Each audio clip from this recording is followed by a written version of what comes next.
Halo teman-teman, kembali lagi di Keluarga Sakti. Semoga kalian selalu sehat ya teman-teman. Nah, kali ini Ute mau cerita tentang pengalaman kuret teman-teman. Jadi hari Jumat tanggal 28 ya kalau nggak salah, Ute mengalami keguguran teman-teman di usia hamil 13 minggu kalau hitungan bidan ya. Ceritanya hari itu tuh Ute ke bidan sama Pak Haji habis maghrib, jadi sekitar jam 7-an kali ya, sekitar jam 7-an kita pergi ke bidan yang deket rumah gitu. Nah terus kondisinya itu Ute udah mengalami flek teman-teman. Jadi pas pas Ute mau pipis sebelum ke bidan itu kayak kok ada flek ya gitu. Terus setelah itu ada keluar darah agak seger juga gitu, maksudnya darah merah gitu, sebelumnya coklat terus kemudian merah gitu, terus kayak yang head gitu teman-teman. Tapi Ute bener-bener nggak ngerasain sakit sama sekali, jadi bener-bener kayak head normal aja gitu, malah lebih sakit pas head gitu. Nah seharian itu tuh Ute kayak kenapa bertanya-tanya gitu. Terus Ute konsultasi juga, bukan konsultasi sih, kayak curhat ke mama juga gitu, kenapa ya ma gitu, coba istirahat total katanya gitu. Terus dan nanti setelah istirahat coba langsung periksain ke bidan gitu. Terus alhasil Ute seharian itu tuh Ute bener-bener istirahat total dan gak keluar lagi. Nah setelah 2 jam istirahat total Ute masak, tapi setelah masak itu keluar lagi, jadi kayak dipakai jalan sedikit itu keluar lagi teman-teman, keluar darah segar gitu kayak lagi head. Nah semakin ke sore harinya itu semakin berdarah juga gitu, terus sampai Ute pakai pembalut karena memang udah lumayan deras gitu, kayak head hari pertama gitu. Nah kemudian sehabis maghrib itu karena udah takut juga gitu, kenapa ya gitu. Terus Ute baca-baca di Google juga ada indikasi kalau itu kayak tanda-tanda awal keguguran gitu. Jadi daripada gimana-gimana akhirnya Ute periksa ke bidan sama Pak Haji yang deket rumah. Nah di situ Ute diperiksa tensi darahnya, kemudian Ute juga ditimbang berat badannya gitu, takutnya kan mungkin apakah Ute kekurangan gizi atau gimana gitu. Terus tensi darah Ute waktu diperiksa pas awal itu normal. Terus Ute juga dicek dengan alat apa ya namanya, intinya buat ngecek detak janin si calon bayinya gitu. Tapi waktu itu tuh nggak kedengar. Nah si bidannya ini menyarankan Ute untuk ESG hari Sabtunya gitu, jadi kan itu posisinya hari Jumat. Nah setelah itu Ute mau dikasih vitamin untuk penguat janin teman-teman. Jadi mungkin si bidannya masih punya harapan gitu, karena yang Ute ceritakan kan memang yang keluar darahnya itu nggak disertai dengan kram perut gitu, jadi kayak head biasa, kayak keluar darah sedikit-sedikit gitu.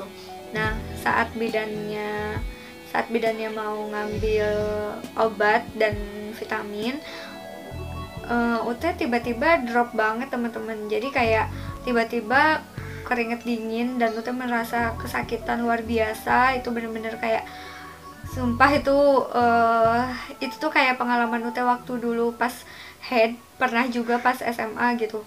Posisinya tuh kayak gitu, bener-bener sakit banget perut Ute, kayak mules tapi yang bener-bener sakit banget, dan sampai keluar keluar keringat dingin gitu, sampai Ute mencengkram tangannya Pak Haji tuh kuat banget saking sakitnya. Dan Ute meminta izin ke bidannya untuk ke toilet gitu, minta izin ke toilet. Terus Ute di toilet itu bener-bener merasa nyeri yang hebat banget gitu. Nah posisinya itu Ute kan pakai kaos dalam ya teman-teman, dan Ute masih optimis gitu, apa karena kaos dalam yang terlalu ketat gitu. Terus kan posisinya waktu itu juga Ute pakai masker gitu kan, terus Ute lepas semua. Terus Ute lama banget di toilet, mungkin ada kali sekitar setengah jam dan Ute bener-bener di situ tuh jongkok dan kayak mules banget. Nah di situ lama kelamaan keluar gumpalan darah yang gede banget teman-teman, sekitar segini lah keluar, dan udah bener-bener kayak oh udah ini mah kayaknya keguguran gitu. Tapi di situ posisinya udah kelayangan banget, dan cepet-cepet ini ya ngebersihin gitu, bersih-bersih, terus keluar dari toilet gitu. Pak Kaji nunggu di luar toilet gitu, udah panik juga. Terus setelah itu tuh, setelah keluar dari kamar mandi, bener-bener lemes, dan minta untuk rebahan di sofa yang ada di bidan itu gitu. Nah tiba-tiba setelah itu bener-bener ngerasa ini banget teman-teman, ngerasa mual, dan langsung kayak mau muntah gitu. Dan akhirnya ngeluarin semua yang makan hari itu teman-teman. Muntah sampai keluar yang apa ya, cairan doang gitu, saking mualnya. Jadi setelah dari toilet itu, setelah ngeluarin gumpalan darah juga muntah teman-teman. Nah akhirnya bidan yang ada di situ tuh udah panik juga gitu, ngelihat semakin pucet gitu. Terus akhirnya dipindahin ke ruangannya gitu, disuruh rebahan. Terus habis itu diperiksa tensi darahnya ternyata waktu itu udah drop teman-teman, dari 110 ke 90, karena biasanya normalnya itu 120 teman-teman. Nah saat itu 90 ya tekanan darah namun saat diperiksa HB-nya, hemoglobinnya itu termasuk yang normal teman-teman. Jadi sebelumnya itu dicurigai kayak HB-nya rendah gitu, karena udah pucat banget gitu. Ternyata setelah diambil buat dicek HB-nya normal gitu. Terus saat itu tuh bidannya ngelihat pembalut dan ngelihat ada kantong janin gitu, warnanya tuh broken white gitu. Terus bidannya langsung bilang, oh ini mah udah fix keguguran mbak, katanya gitu.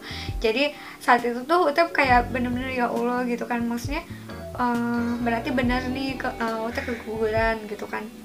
Terus habis itu udah bener-bener lemas gitu. Terus tapi bidannya langsung ambil tindakan gitu. Jadi dicek rahimnya, jadi sama bidannya itu dicek gitu kan ke dalam rahim dan itu masih banyak darahnya. Akhirnya bidan memutuskan untuk katanya harus langsung dikuret malam ini juga gitu. Jadi sebelumnya itu nggak nyangkanya itu ya kuretnya ya di klinik itu gitu, di bidan itu gitu kan. Jadi masih santai. Terus paling bidannya itu nyuruh Pak Kaji buat ngambil kayak baju atasan, terus kain atau sarung gitu, sama baju ganti lah, intinya baju ganti, pembalut gitu kan. Terus sama uang cash katanya gitu, sama BPJS segala macam gitu. Nah setelah itu istirahat, dan dikasih obat anti nyeri sama antibiotik, terus dikasih teh manis juga gitu, karena udah lemes banget kan, Terus habis itu Pak Kaji datang, dan bidannya itu langsung ngarahin buat ke rumah sakit teman-teman. Kaget sih, jujur kaget gitu. Kira kan tindakan kuretnya itu akan dilakukan di situ gitu. Ternyata kuret itu salah satu tindakan operasi kecil gitu, buat ngambil jaringan yang ada di dalam rahim. Karena kan keguguran, tapi sebutannya itu abortus incomplete, jadi masih ada jaringan yang tertinggal di dalam teman-teman, jadi belum bersih gitu intinya. Masih ada darah, masih ada jaringan yang nempel di rahimnya gitu, jadi harus dibersihkan. Nah setelah itu dirujuk ke rumah sakit. Kebetulan waktu kemarin dirujuk ke rumah sakit yang ada di Cibinong. Nah hari itu tuh sekitar malam itu tuh sekitar jam 9-an. Kalau jam 9-an terus kita pesan gokar, kita langsung ke sana. Nah posisinya karena udah diberi obat anti nyeri, alhamdulillahnya nggak, setelah kejadian yang sebelumnya itu bener-bener nggak ngerasain sakit sama sekali teman-teman, karena udah mengkonsumsi obat anti nyeri gitu. Setelah itu perjalanan sekitar 40 menitan menuju rumah sakit. Akhirnya sekitar jam 10-an kita sampai di rumah sakit Asalam Cibinong, rumah sakit ibu dan anak ya. Di situ Ute langsung diperiksa suhunya, terus SpO2 atau apa ya, oksigen apa ya, intinya buat meriksa apa ya, kadar oksigen yang ada di tubuh kali ya, yang buat ngecek kalau misalkan Ute tuh masih normal-normal aja gitu, maksudnya nggak ada indikasi ke arah corona gitu, ke arah COVID gitu. Nah, karena itu udah jadi protokolnya di rumah sakit ya saat pandemi kali ini gitu. Dan Ute ditanyain juga riwayat apakah ada flu atau apa gitu, dan Ute jawab nggak ada gitu. SpO2 Ute waktu itu juga 98, dan tekanan apa, suhu Ute juga normal, masih, maksudnya nggak ada demam gitu. Setelah itu Ute dibawa ke ruangan ke kamar gitu, ke ruangan periksa, dan Ute di apa ya, ditanya-tanya juga sama bidan yang ada di situ, dan Ute diambil darahnya untuk tes, untuk rapid test sama analisis darah gitu, buat ngelihat apakah ada kelainan gitu di situ gitu, kayak misalkan apakah leukositnya naik atau eritrositnya, pokoknya itu hematologinya diperiksa, pokoknya profil darahnya diperiksa, terus apakah Ute juga apa ya kemarin ya, hasilnya pokoknya gitu deh. Nah, setelah itu Ute nunggu cukup lama karena memang di situ tuh lagi ada yang melahirkan, jadi bidannya lagi sibuk banget teman-teman. Kebetulan rumah sakitnya nggak terlalu besar, jadi mungkin petugasnya juga nggak terlalu banyak. Akhirnya yang menangani UT itu masih masih bertugas di yang ibu yang sedang melahirkan, karena itu lebih lebih darurat. Sedangkan UT itu posisinya waktu itu tuh intinya ya tinggal nunggu pembersihan rahim UT aja gitu, maksudnya bukan ke kondisi yang darurat banget gitu. Jadi UT masih nunggu lama, dan Pak Haji juga lagi riwa-riwi buat nyelesain administrasi yang ada di rumah sakit. Nah, untuk informasi, waktu kemarin itu UT menggunakan BPJS teman-teman, dan alhamdulillahnya biaya kuretnya itu bener-bener free teman-teman, bener-bener free, di cover oleh BPJS gitu. Syaratnya itu kalau nggak salah kemarin fotokopi BPJS, kemudian KTP pasien sama KTP yang jaga. Kalau kemarin kan KTP suami istri, kemudian buku nikah sama kartu keluarga, itu yang harus dipenuhi buat administrasi rumah sakit kayak gitu. Nah, kembali lagi di sekitar jam setengah 12 itu setengah 12 atau jam 12-an gitu, bidannya itu udah mulai free, udah mulai udah bebas tugasnya dari yang tadi melahirkan gitu. Terus akhirnya dia masuk ke kamar UT dan ngajak UT untuk pindah ke ruangan. Jadi ruangan tersebut itu ruangan yang nantinya untuk persiapan operasi kuret teman-teman. Jadi waktu kemarin itu UT langsung dipindahkan sekitar jam 12 itu. UT pindah ruangan, dan di situ UT diinfus teman-teman. UT diinfus UT kan tanya ya, infusannya isinya apa gitu, cairannya apa.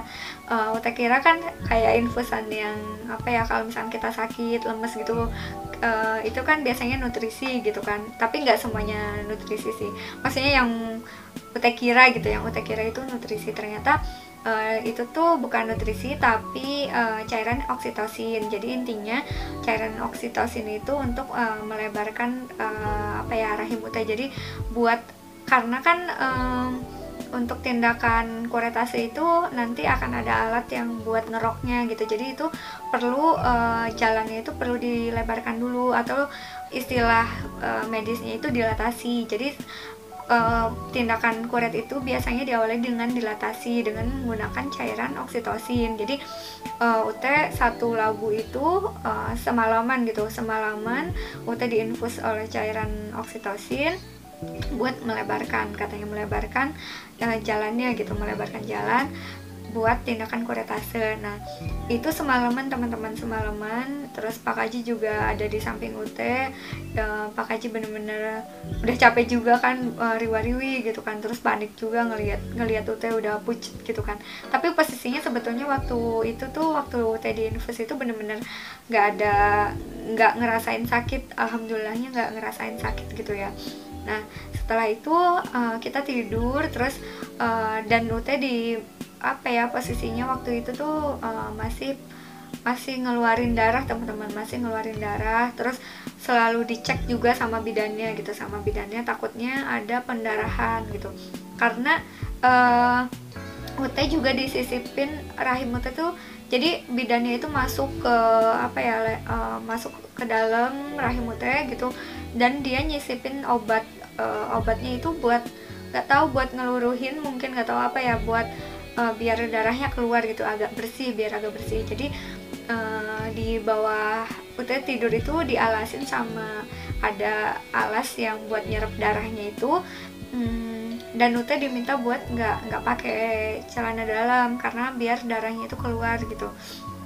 Terus tapi sampai pagi,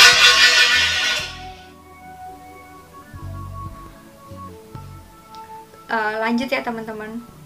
Pak, itu jatuh, kaget saya. Sorry teman-teman, barusan ada trouble sedikit ya.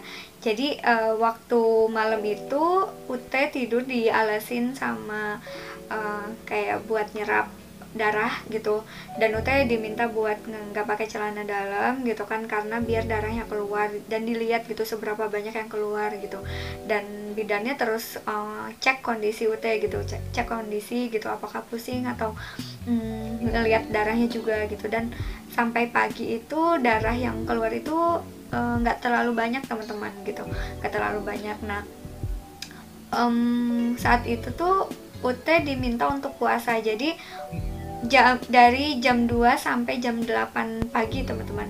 Kenapa harus puasa? Karena tindakan kuretase itu kan perlu dibius total, dan kalau misalkan kita masih makan yang agak berat, masih makan banyak gitu, itu tuh takutnya akan mual dan justru akan mengganggu proses kuretase. Jadi misalkan si pasiennya muntah, seperti itu intinya, kurang lebih seperti itu ya teman-teman. Koreksi kalau misalkan salah gitu.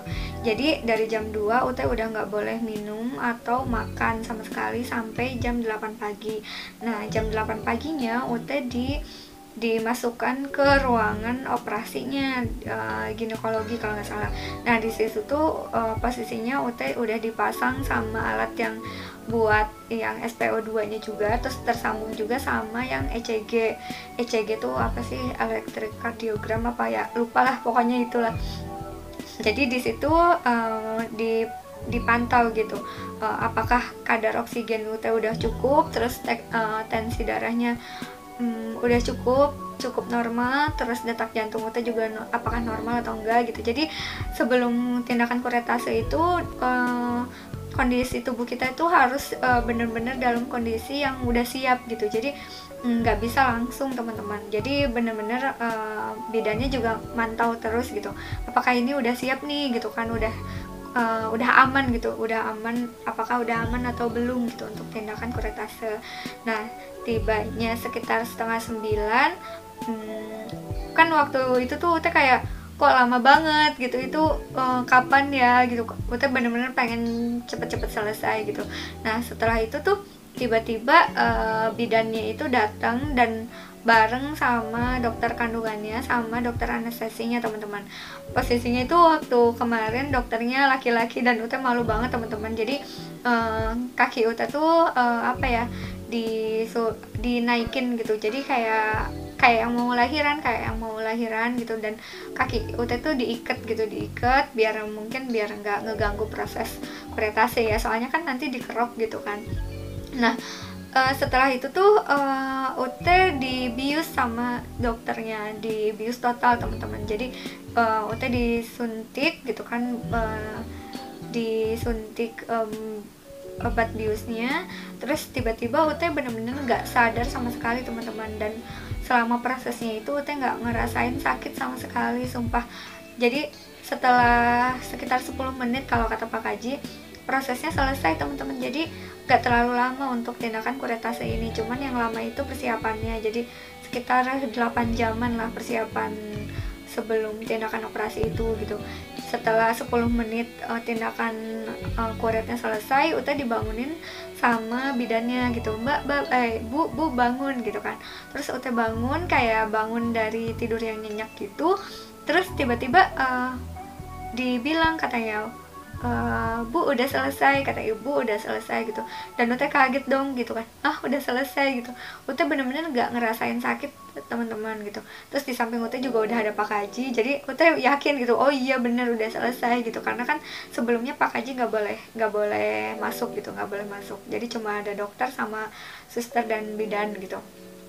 Setelah itu Ute diminta untuk istirahat selama kurang lebih 2 jam. Dan jadi Ute nggak langsung bangun ya teman-teman. Jadi Ute masih rebahan di ruangan itu selama 2 jam. Baru setelah 2 jam kemudian, setelah Ute nggak merasakan sakit, Ute diminta untuk bersih-bersih, untuk ganti pembalut gitu. Terus dan waktu itu tuh Pak Kaji lagi pulang dulu untuk mengambil persyaratan karena buku nikah kita itu ketinggalan gitu di rumah. Jadi akhirnya Ute sendiri teman-teman ke toilet, dan alhamdulillahnya Ute nggak merasa mual atau pusing sama sekali gitu. Kan katanya ada, kalau misalkan dibius gitu ada efek sampingnya yaitu mual gitu. Tapi posisinya waktu itu Ute bener-bener gak merasakan pusing atau mual sama sekali. Terus Ute jadi bawa infusan ke toilet gitu. Tapi saat itu tuh darah dari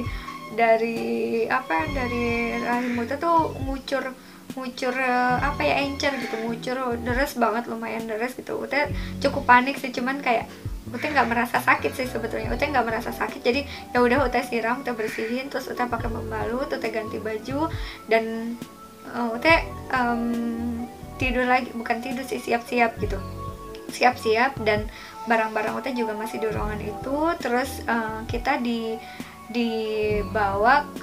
dipindahin ke ruangan yang buat tidurannya lah, buat ruangan apa sih itu, buat nginep, bukan nginep sih, Ute nggak nginep sih waktu itu.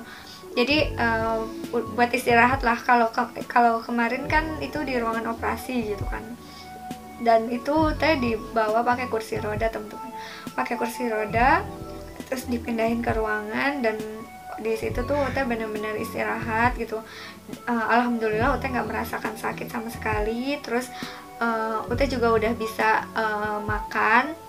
Jadi udah nggak perlu puasa lagi karena tindakannya udah selesai, tindakan kuretasenya udah selesai. Setelah itu sekitar jam 12-an Ute makan apa yang dikasih dari rumah sakit, dan Ute makan pelan-pelan. Alhamdulillahnya nggak ada mual sama sekali teman-teman. Jadi Ute makannya memang pelan-pelan sih, kayak minum dulu, terus Ute makan buah dulu, kayak terus habis itu baru makan yang berat. Itu pun kayak sekitar 1 jam lah Ute makan. Nah setelah itu bidan ngasih tahu kalau misalkan Ute udah bisa pulang hari itu juga teman-teman. Jadi cuma semalam aja gitu, berarti nggak ada ya seharian lah. Jadi 1 hari Ute di rumah sakit itu dari malam sampai sore, sekitar jam 4-an Ute udah bisa pulang teman-teman. Jadi intinya Ute cuma mau bilang kalau misalkan tindakan kuretase itu yang Ute rasakan kemarin itu Ute nggak ngerasa sakit sama sekali. Dan alhamdulillah Ute biayanya itu benar-benar di cover 100% dari BPJS. Tapi untuk rapid test sama alat yang sekali buang untuk tindakan kuretase kayak silet atau apa gitu kata Pak Haji itu bayar. Tapi nggak ada 200.000. Untuk rapid test 160, sama kayak peralatan kayak gitu cuma 21.000 atau berapa gitu. Jadi nggak banyak, jadi cuma ngeluarin uang sekitar 200.000 untuk rumah sakit gitu. Dan pelajarannya mungkin untuk teman-teman yang yang lagi hamil gitu, kalau misalkan ada indikasi keguguran terus kalian diminta untuk kuret, saran Ute ikutin aja. Soalnya kan biar rahim kita itu bersih gitu. soalnya kan takutnya terjadi pendarahan terus-menerus, terus terjadi infeksi juga, kan ngeri ya teman-teman. Jadi kita ikutin aja prosedur medis yang udah disarankan sama ahlinya gitu teman-teman, karena jujur aja bener-bener sama sekali nggak sakit. Dan sekarang UT lagi dalam masa penyembuhan. UT minum obat yang dikasih juga, dan minggu depan UT diminta untuk kontrol. Cukup segitu dulu kali ya pengalaman UT.